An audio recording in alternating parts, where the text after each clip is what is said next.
Break के बाद रुक करेंगे न्यूज बुलेटिन की ओर। न्यूज बुलेटिन में बात करेंगे दिल्ली की, जहां सीटों के बंटवारे को लेकर कई किसान संगठनों ने एआईसीसी कांग्रेस राष्ट्रीय कार्यालय का किया घेराव। ऐसी तमाम खबरों पर विस्तार से होगी चर्चा। खबर दिल्ली से, जो हरियाणा विधानसभा चुनाव से पहले सीटों के बंटवारे को लेकर कई किसान संगठनों ने एआईसीसी कांग्रेस राष्ट्रीय कार्यालय का घेराव किया।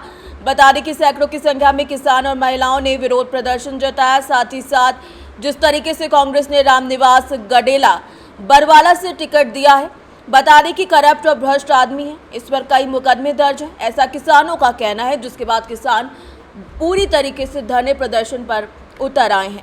दिल्ली से सी न्यूज संवाददाता दीपक की रिपोर्ट।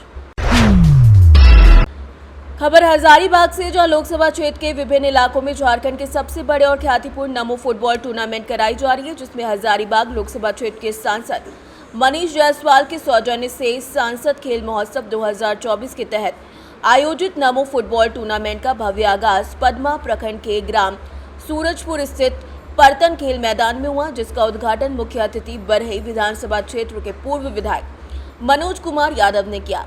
वहीं उन्होंने फुटबॉल को किक मारकर शुभारंभ किया। उद्घाटन मैच रोमी बनाम गुरुकुरहा के बीच खेली गई। दोनों टीमों के बीच रोमांचक खेल खेला गया।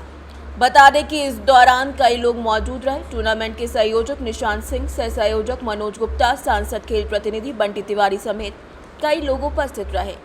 हजारीबाग से सी न्यूज संवाददाता परमानंद कुमार राणा की रिपोर्ट। खबर जसपुर से, जहां भाजपा विधायक राममुनि भगत के द्वारा ईसाई समाज पर आपत्तिजनक बयानबाजी के विरुद्ध में सर्व ईसाई समाज के गुनगुरी, पत्थलगांव समेत जिले के विभिन्न थानों में विधायक के खिलाफ आवेदन देकर मांग की गई। दरअसल जसपुर विधायक राममुनि भगत ने 1 सितंबर को आस्था के ढेरनी में भुइयर समाज द्वारा आयोजित कार्यक्रम में शामिल हुई थी। इस दौरान सभा के संबोधन के दौरान विधायक ने ईसाई समाज पर धर्मांतरण करने का आरोप लगाया। साथ ही ईसाई समाज के ईसा मसीह पर आपत्तिजनक टिप्पणी भी की, जिसके बाद वीडियो वायरल होने के बाद सर्व ईसाई समाज आक्रोशित हो उठा। इसकी बात है, जसपुर विधायक श्रीमती राममुनि भगत जी के द्वारा ग्राम ढेंगनी मनोरास्ता के भुइयर समाज के भूमि पूजन में उन्होंने हमारे जो हम ईसाई धर्मावलंबी हैं, हमारे जो भगवान हैं ईसा मसीह, उनके ऊपर में उन्होंने बहुत ही अभद्र टिप्पणी की है, अलगन टिप्पणी की है, जिसका हमें आक्रोश है, हमें रोष है पूरे समाज को। और हम उसी के विरोध में आज यहाँ पे कुनकुरी थाने में अपना प्राथमिक रिपोर्ट दर्ज कराने आए हैं। और पूरे ज़िले भर में इस प्रकार से हमारे जितने भी समुदाय हैं, आज ब्लॉक मुख्यालय में थाने में हम प्राथमिक रिपोर्ट दर्ज करा दें। हमारे धर्म के विरुद्ध में, हमारे जो ईश्वर हैं, भगवान हैं, उनके विरुद्ध में जिस प्रकार से इन्होंने टिप्पणी की है, तो हम चाहते हैं कि इनके ऊपर में कानूनी कार्रवाई हो। और जिस प्रकार से इनका जो टिप्पणी है, मुझे नहीं लगता इनको संवैधानिक पद में रहने की ज़रूरत है। इनको इस्तीफा देने की मांग हम लोग करते हैं। जी, ये 1 सितंबर का मामला है, जिसमें ग्राम ढेंगनी थाना आस्था का ये मामला है, जिसमें माननीय विधायक राममुनि भगत के द्वारा हमारे ईसाई समाज के ऊपर बहुत गंदी गंदी बात बोली गई है, और जिससे हमारी भावनाओं को बहुत ठेस पहुंचा है। हमारे जीसस को कहा गया है कि वो कैसा ये जीसस है जो अपने आप को क्रूस पे चढ़ गया और मतलब उनको पूज रहे हैं। उनकी औलाद ये कैसे है कि जो अपने आप को नहीं बचा पाया तो वो दूसरे को बचा पाएगा। और इस प्रकार की और भी अविश्वास टाइप की बात कही गई है। ये कहा गया है कि क्या ईसाई लोग भूत को मानते हैं, तो इसके विरुद्ध हम चाहते हैं कि प्रशासन कड़ी कार्रवाई करे। इसलिए हम यहाँ पर इकट्ठा हुए हैं एफआईआर करने के लिए। देखते हैं कि यदि एफआईआर नहीं होता है तो निश्चित ही रूप से ये जन आक्रोश में ये तब्दील हो जाएगा, क्योंकि भारत संविधान में हमको स्वतंत्रता का अधिकार दिया गया है, धार्मिक स्वतंत्रता का। अगर यहाँ पर नहीं होगा तो हम यहाँ से चढ़ते हुए सारे के सारे यहाँ से रोड से हम लोग संसद तक जाएंगे।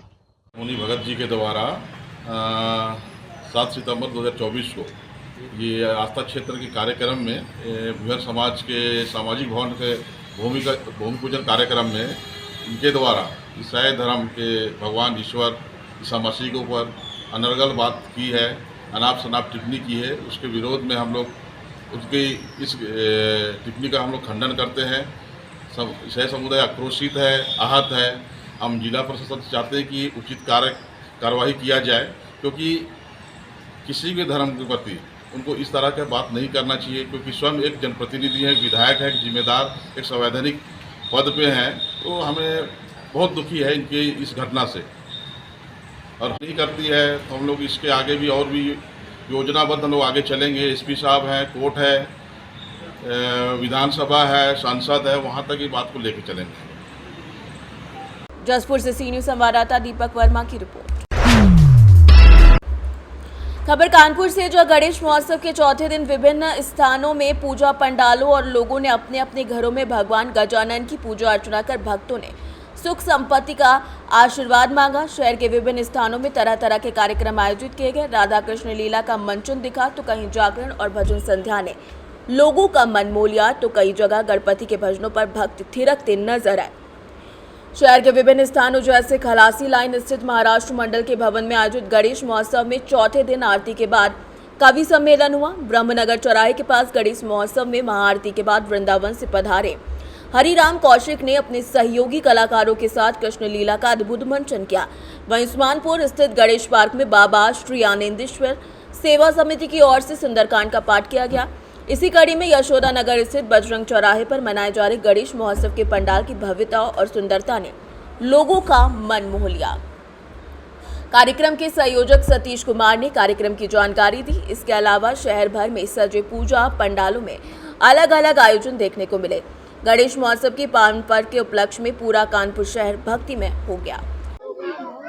क्या नाम है आपका और कौन सी जगह क्या कार्यक्रम हो रहा है?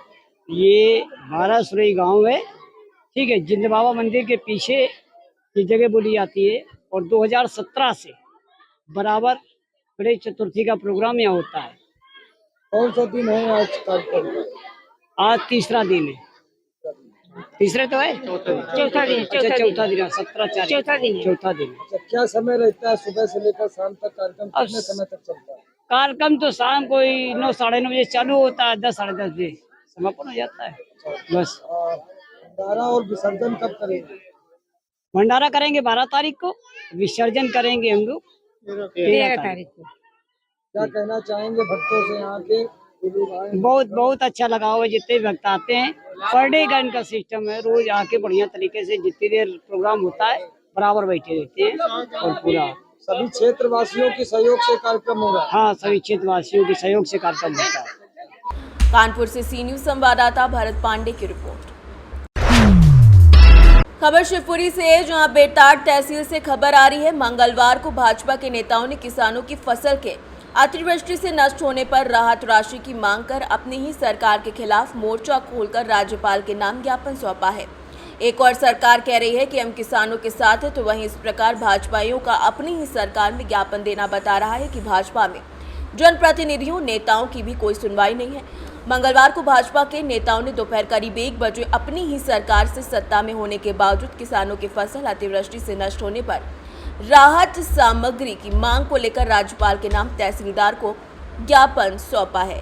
सरकार को ध्यान दिलाने और होश में लाने के लिए उन्होंने ज्ञापन दिया है। इस ज्ञापन में माता चरण शर्मा, जिला संयोजक वरिष्ठ भारतीय जनता पार्टी मुन्ना रावत, जनपद पंचायत उपाध्यक्ष विजय यादव, जिला कार्य समिति सदस्य भाजपा के अलावा कई लोगों ने अपनी मांगे रखी हैं। द्वारा आज तहसील पर जो आवेदन दिया गया है, किस उद्देश्य को लेकर दिया गया है? आज का एक ज्ञापन अतिवृष्टि के विषय में किसान बैराड़ तहसील ग्वालियर संभाग के समस्त जिले एवं तहसीलों में अतिवृष्टि में बैराड़ तहसील आ रही है।